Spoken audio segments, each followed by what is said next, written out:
Эскорт– это не роскошь. Это про боль, зависимость и утрату себя. В этом видео мы разберем, почему романтизация эскорта стала угрозой для всех девушек, даже если ты не думал туда идти, и что ты можешь сделать, чтобы не стать следующим.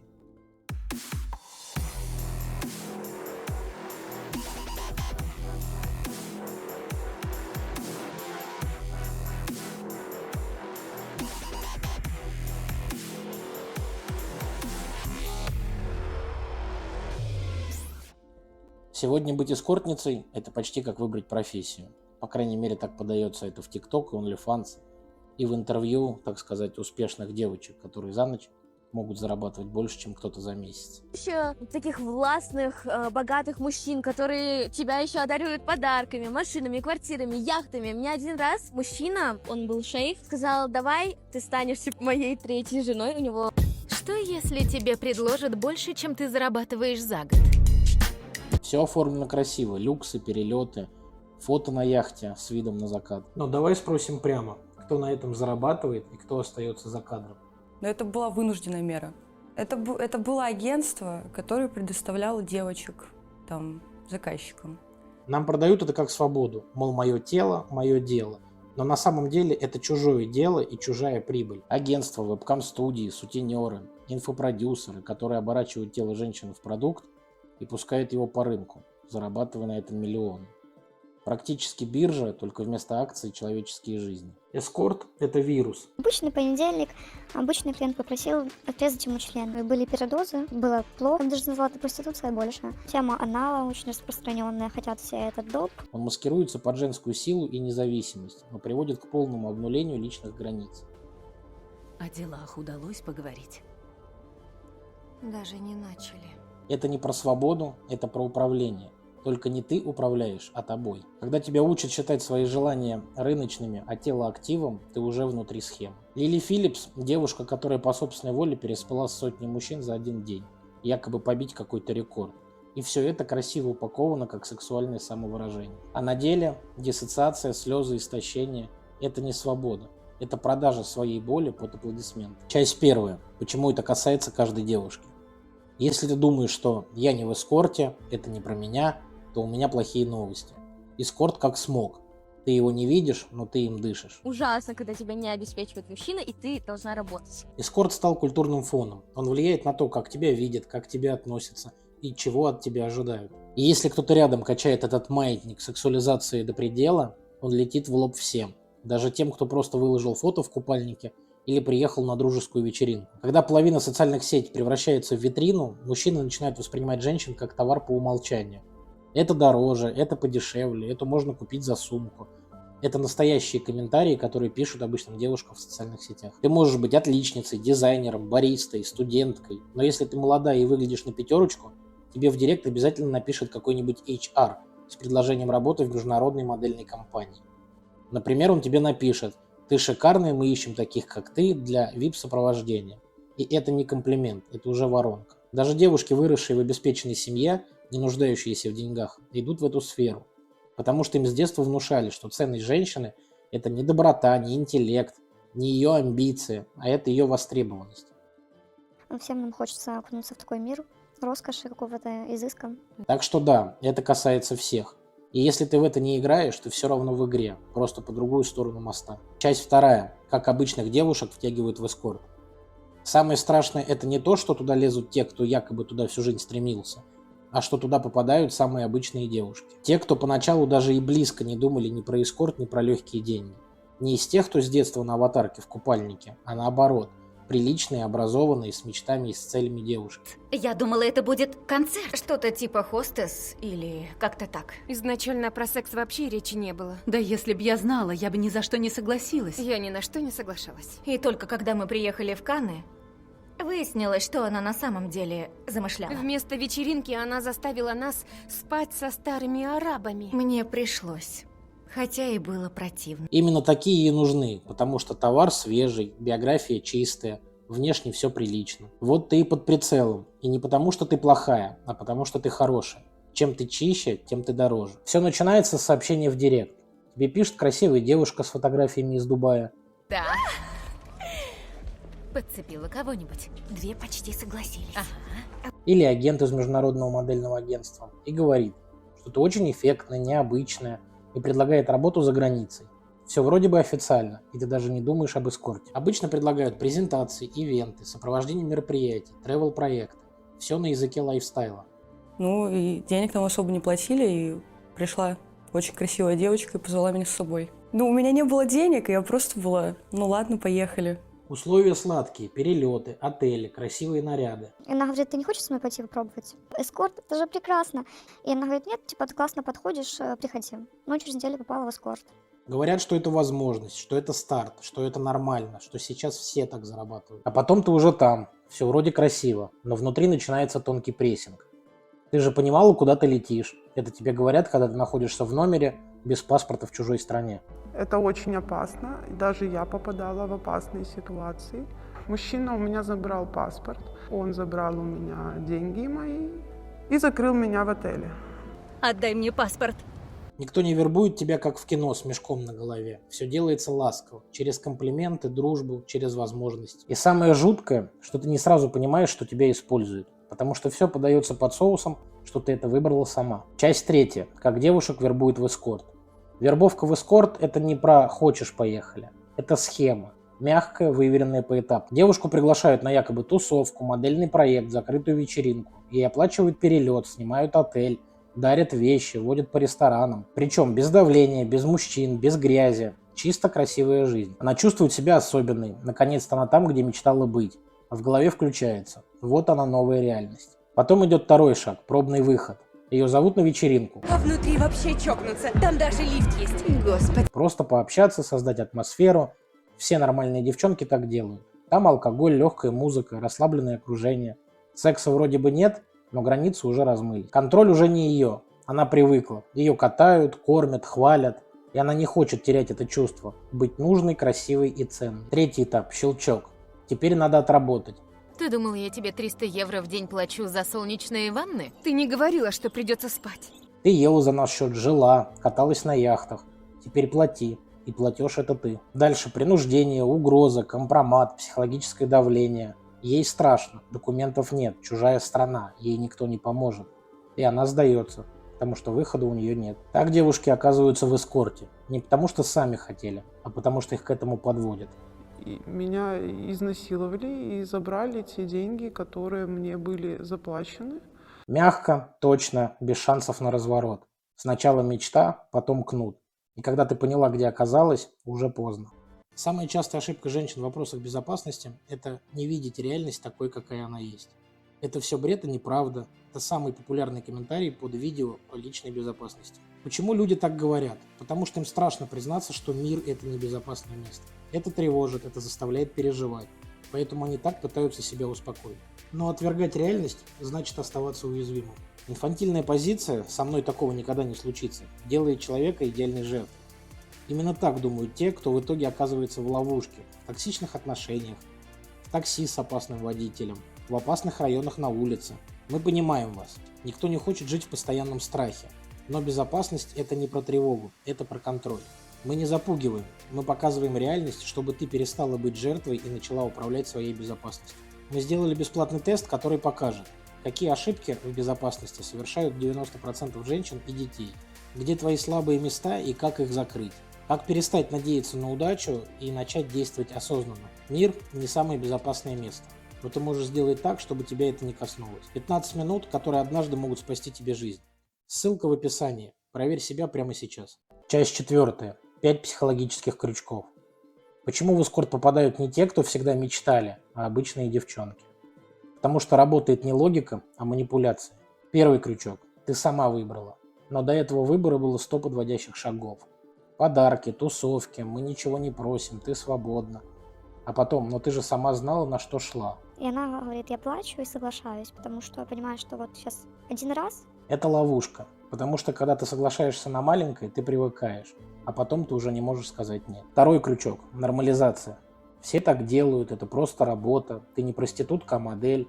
Особенно, когда тебе это повторяют подруги или кто-то из родственников. Этого я тоже знаю. Тамашек, рекордсмен наш. Что, прям большой? Знаешь, сколько мама вытянула из него в прошлом году?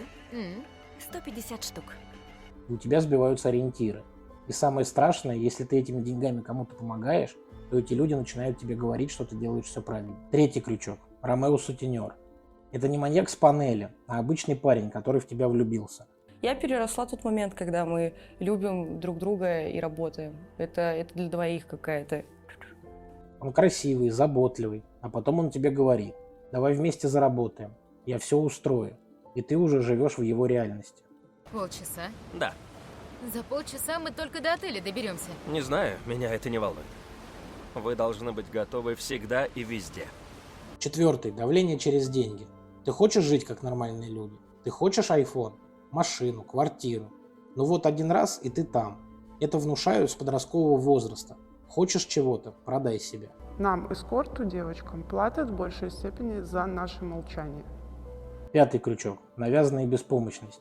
Когда ты раз за разом слышишь, что у тебя нет выбора, ты слабая, у всех так, ты начинаешь в это верить. А когда ты поверила, тобой уже можно управлять. Вот так вот выбор превращается в систему. И выйти из нее куда сложнее, чем войти. Часть пятая. Почему девушки не уходят из эскорта? Вход в эскорт – это как вход в теплую воду. Сначала вроде нормально, даже приятно. Легкость, деньги, комплименты. Но потом дверь захлопывается. Во-первых, стыд. Не перед другими, перед собой. Ты уже не та, что была раньше. Ты вроде бы могла уйти, но не ушла. И каждый день тебе говорит о том, что ты уже здесь, и тебе уже не выйти чистой. Во-вторых, деньги становятся наркотиком. Когда тебе за ночь дают больше, чем за месяц на работе, обычная жизнь тебе начинает казаться жалкой. И даже если тебе плохо, ты не уйдешь.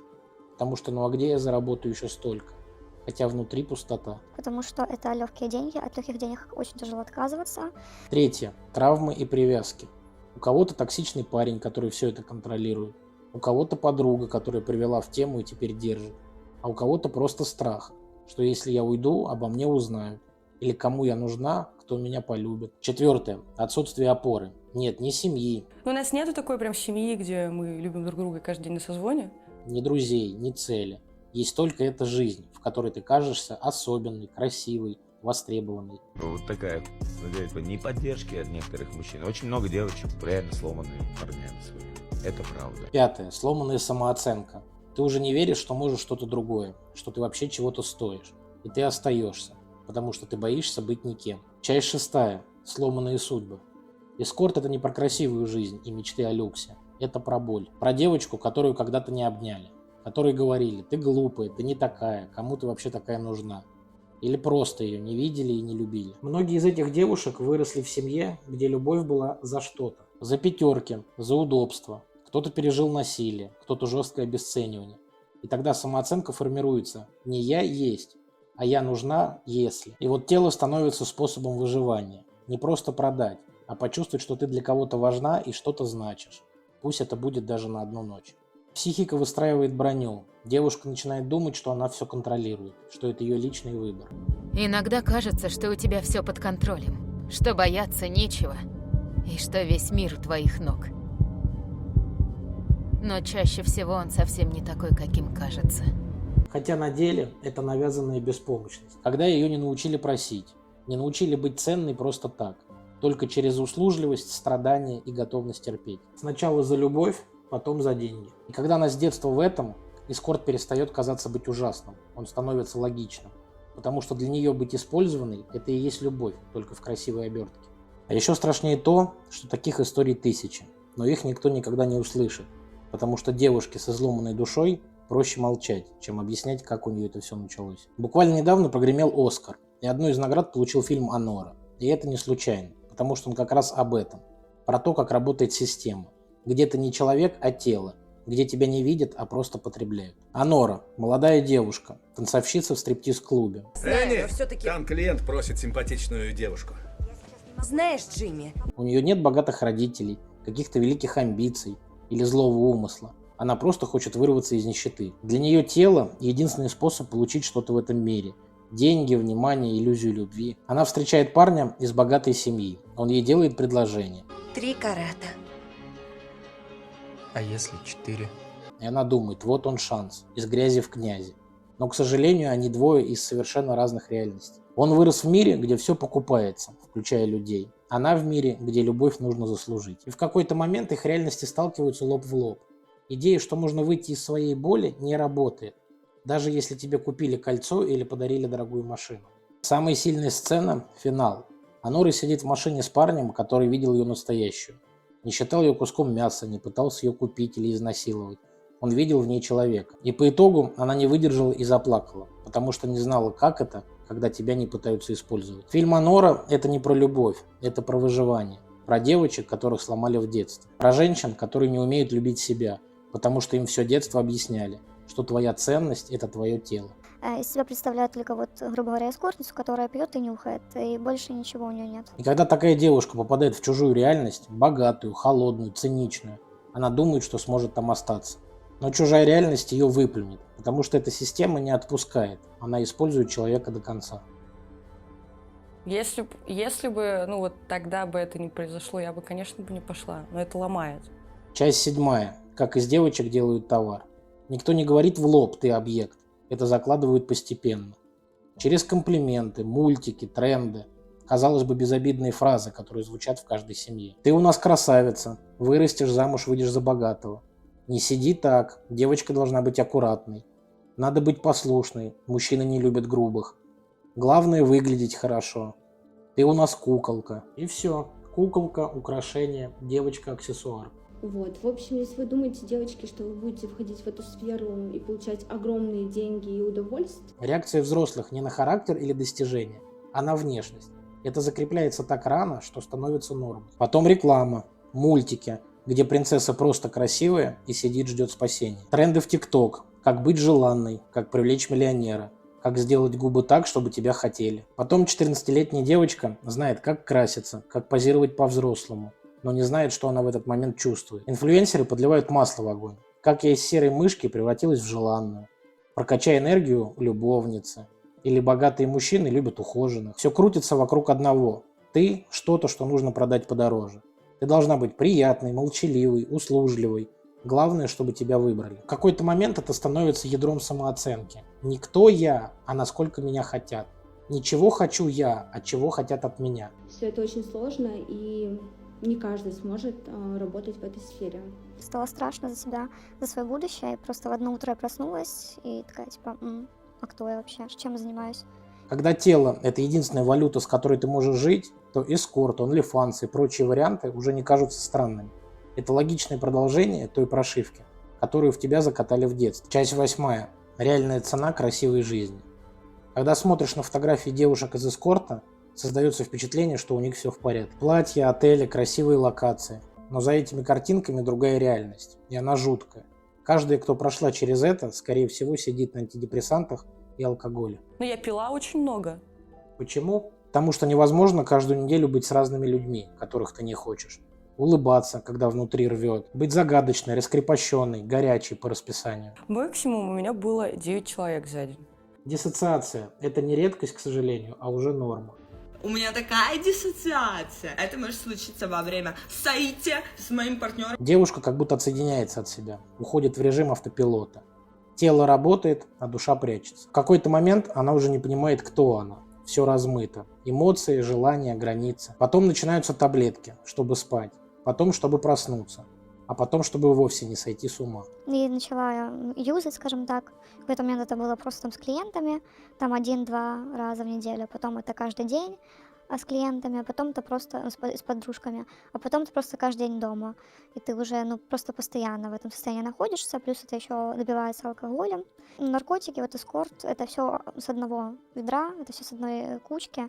Алкоголь – это не про повеселиться. Это чтобы забыть, притупить, заглушить. У многих срывается цикл, появляются навязчивые мысли, начинаются панические атаки. Самооценка в минусе. Ты вроде бы на каблуках, с сумкой за $3000, а внутри черная дыра. Синдром пустоты. После сотни или тысяч контактов, когда тебя все трогали, но по-настоящему не видел никто. Гламурный сторис – это просто маска. За ней слезы в ванной, изоляция, ненависть к себе и ощущение, что ты уже не человек, а функция.